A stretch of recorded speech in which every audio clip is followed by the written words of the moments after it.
Howdy, y'all. Happy Friday. Second week of August. Maybe third week of August. I don't really know anymore. But, howdy. How are ya? I hope you guys are all doing well.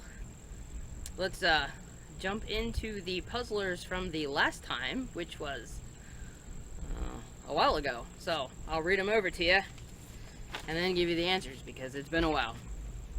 The first one was, what does the sand say when the tide came in? Long time no see.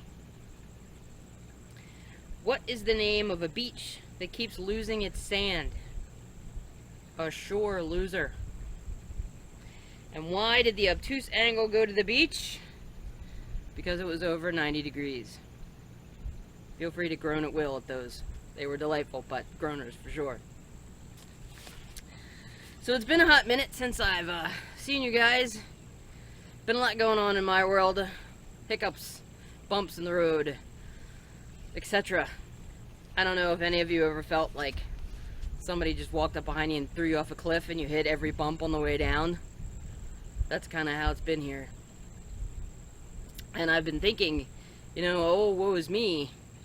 But as I've talked to people around, just in conversation, everybody's going through stuff.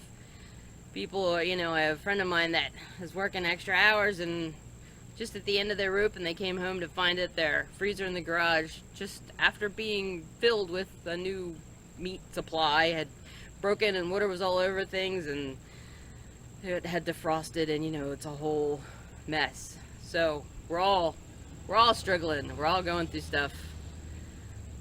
It's a definite uphill battle sometimes. I had the privilege of going to a funeral Monday.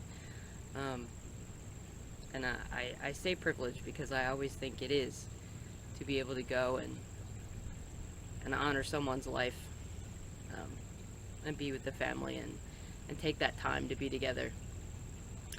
This man was a little bit of a grandfather to me. We would sit on the porch and he would tell me all kinds of stories, and I could sit for hours and listen to him.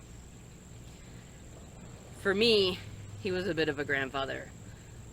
But to his family, there was a bit of a struggle there. He worked a lot and maybe wasn't the best parent ever.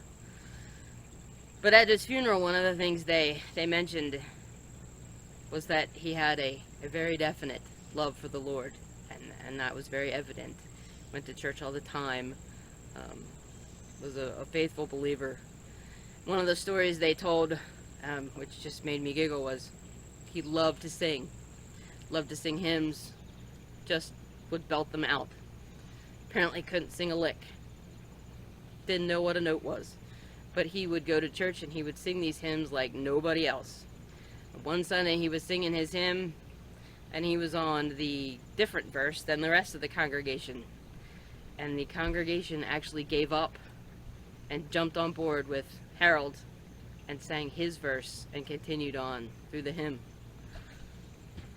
I think that's delightful. I think that's a pretty cool story.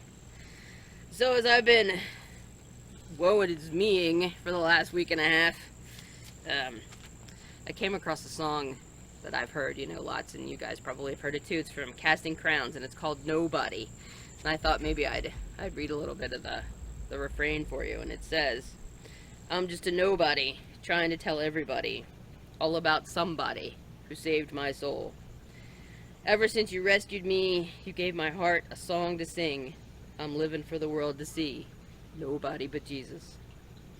So let me go down in history as another blood-brought faithful member of the family.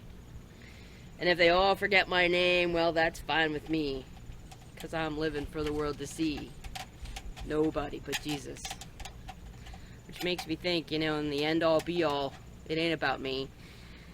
It ain't about the bills I had to pay, or the lawnmower that broke, or the freezer that died, or the sickness I felt, or the grumpiness I had, or the struggles that I feel. It's all about Jesus and how we proclaim his word and bring his good news to the rest of the world. And when it's my time to go, if you guys don't remember anything but Jesus, then I've done my part. I think that is something we all need to remember. None of us are perfect.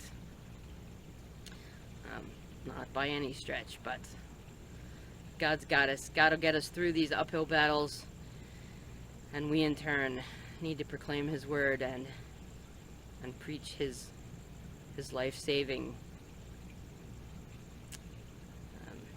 ideas and worship His name and shout it from the mountaintops. A little bit of scripture. It's Isaiah 52:7, and it says, "How lovely on the mountains are the feet of him who brings good news, who announces peace and brings good news of happiness, who announces salvation and says, Zion, your God reigns." Our God does indeed reign forever and ever, and is our sovereign Lord, lifting us up, carrying us through, and it's all about Him in the end. It ain't about me. So now we'll jump to this week's puzzler. In Borneo, there's a bridge connecting two islands. It is constructed of bamboo, lashed together with hemp, and it's been used for hundreds of years. The bridge is 4 miles long, and it has a weight limit of 20 tons.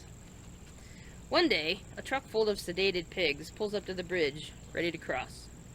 The officials stop the truck and tell the driver, "We have to weigh you."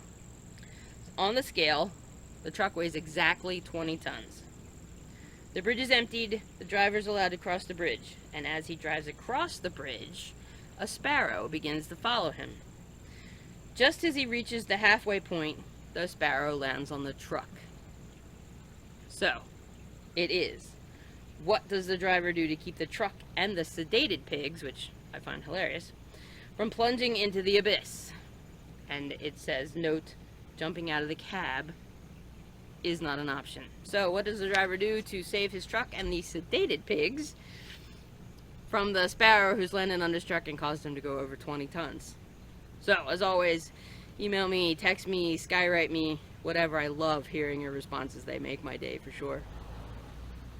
So work on that, and remember, my friends, that these uphill battles are minute in the grand scheme of things.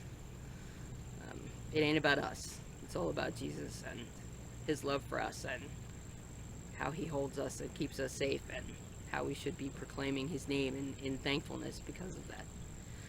So, have a good week. I know it's Friday. I hope you've had a good week. And hopefully we'll be back together again, YouTube-wise, next week. God bless all. Take care.